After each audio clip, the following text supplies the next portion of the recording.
Hi. So today we're going to talk about breastfeeding and pregnancy on the carnivore diet. So let's start with pregnancy. I have 2 kids. Before I felt pregnant with my first, I was on keto back in 2018.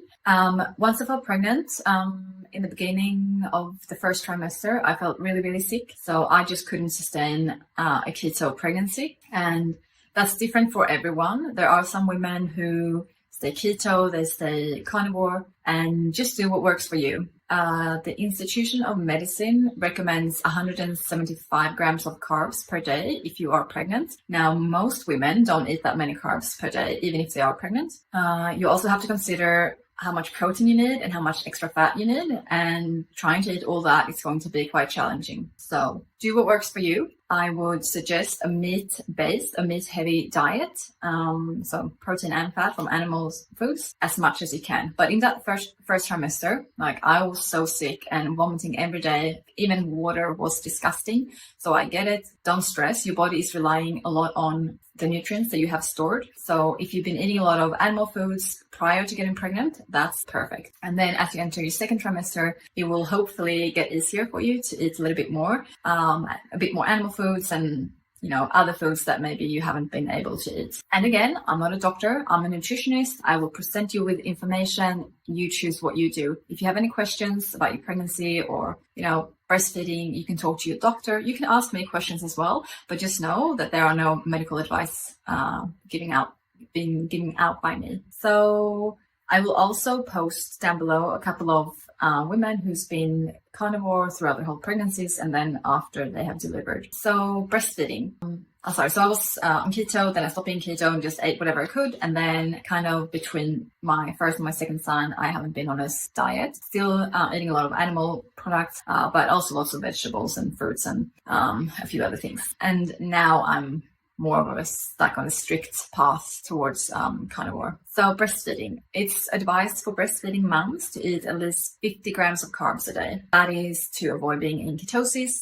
There's a bit of a mixed information out there, whether it's good to be in ketosis or it's not good to be in ketosis. And like always, so do what feels good for you. There are plenty of women who are doing keto and even carnivore. I was going between keto and carnivore, breastfeeding my now 8-month-old baby, and I was producing plenty of milk for him, and I was also producing for my toddler. I had a slow transition because I wasn't sure if it was safe to go on this carnivore diet and breastfeed. And when I said safe, I meant I wasn't sure if I was going to be able to produce enough milk, because everyone tells you that you need carbs to produce milk. I have been on a very, very, very low carb diet, and I have also, after being on an animal-based diet, including fruit and honey, I stopped eating those foods because I felt like they weren't really doing that much for my milk. It was more kind of like just nice to eat something fresh. Once I stopped eating that, I didn't really notice any difference in my supply. And so that was my experience. I will say though that it is really easy to undereat on a carnivore diet. So when you